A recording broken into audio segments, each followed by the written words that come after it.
सिद्धि हिंदी विद्यालय की YouTube channel में मैं हर्षित जानी कक्षा 11वीं के सभी विद्यार्थियों का हार्दिक स्वागत करता हूँ। विषय की शुरुआत करूँ उससे पहले सुंदर सा सुविचार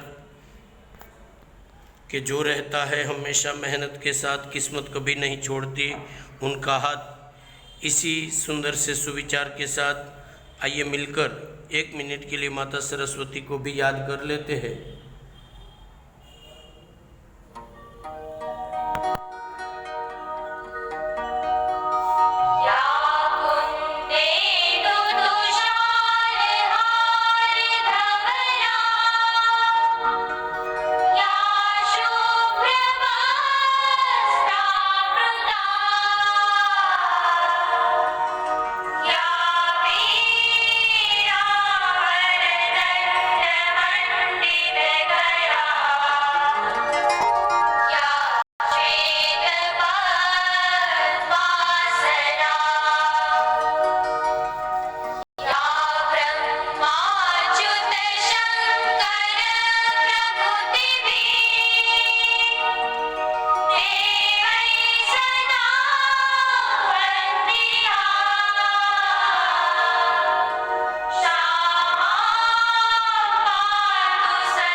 सुंदर सी प्रार्थना के बाद लेसन नंबर 9 हम लोगों का चालू था, जिसका नाम है राष्ट्रीय आय।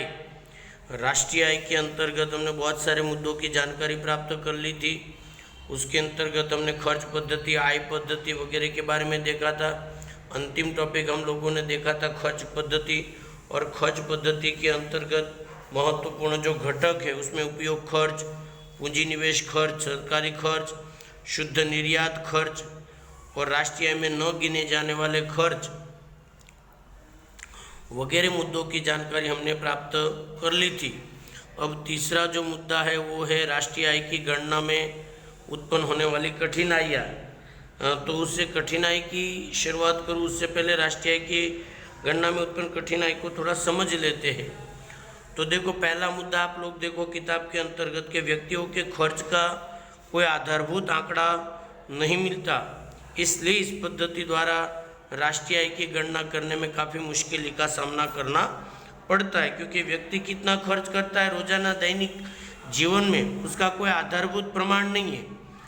जैसे कि सर एक उदाहरण देकर समझा, तो किताब में मस्त उदाहरण दिया हुआ है पेज नंबर 101 पर कि आरव नाम का एक उद्योगपति उसके अकाउंटेंट पे मिलाप को, मतलब जो उसका अकाउंट लिखने वाला व्यक्ति है मिलाप, उसको 30,000 का वेतन देता है और वह 30,000 को खर्च के रूप में गिनता है। मतलब कंपनी के मालिक ने 30,000 रुपये जो मिलाप को दिए वो खर्च के रूप में रखा।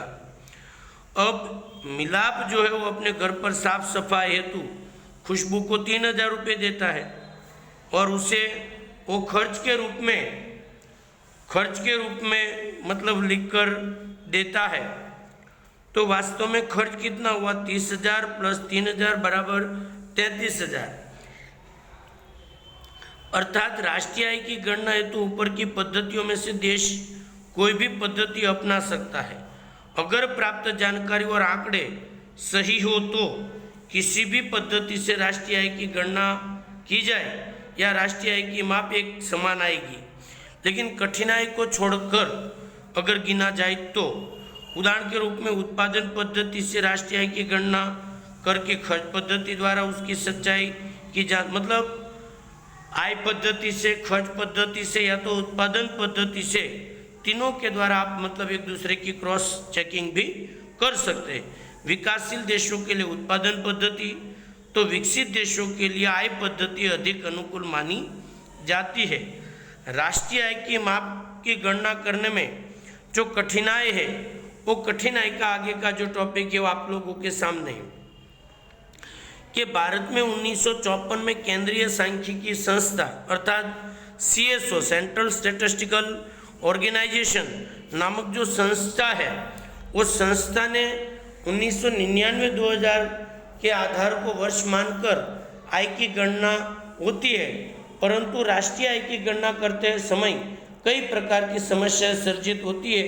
वो समस्याएं आपके सामने दी हुई है। एक, दोहरी गणना करने की समस्या, दूसरा स्व उपयोग की समस्या, तीसरा घिसाई जानने में परेशानी की समस्या, चौथा कर को टालना और कर चोरी की प्रवृत्ति की समस्या, पांचवा गैरकानूनी आय की समस्या, छठा शुद्ध विदेशी आय की समस्या, सातवां गणना का हिसाब रखने की समस्या, नीचे जाओ तो आठवां निरक्षरता, नौवां छोटे पैमाने पर उत्पादन या विक्रय, मतलब जो घर में अचार पापड़ बनता है उसकी गणना नहीं होती, वस्तु विनिमय की प्रथा, मतलब वस्तु के बदले में जो वस्तु का लेन देन होता है उसकी गणना भी नहीं होती, वो भी समस्या है।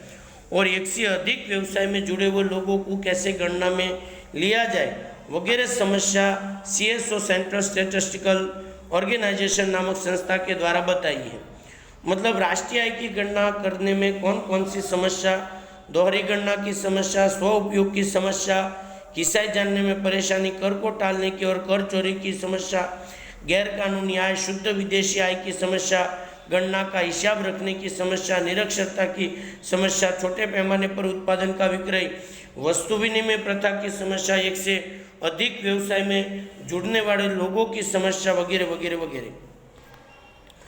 उसके बाद का एक अंतिम और नया टॉपिक चालू होने जा रहा है, मौद्रिक आय और वास्तविक आय। तो मैं आप लोगों को दो प्रकार की आय, मतलब दो प्रकार की देश आय प्राप्त करता है और उत्पादन या खर्च दो प्रकार की आय से गिना जाता है, एक मौद्रिक आय और दूसरा वास्तविक आय। पहले मैं मौद्रिक आय के 5 मुद्दे आप लोगों को बता दूं तो परिभाषा, सूत्र, उदाहरण, विशेषता और उसके अलावा उसके जो विभाग है वगैरह।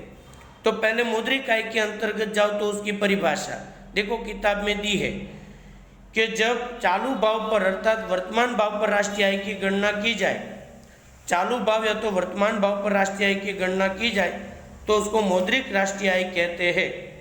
उसका सूत्र देखो नीचे दिया है कि उत्पादन गुणा चालू भाव, उत्पादन गुणा चालू भाव, दो मुद्दे हो गए। तीसरा मुद्दा उसका उदाहरण कि उत्पादन हुआ 1000 और कीमत है 5 रुपये, तो राष्ट्रीय आय कितनी आएगी, तो कि 5 रुपये गुणा 1000 मतलब 5000 रुपये राष्ट्रीय आय की माप आएगी।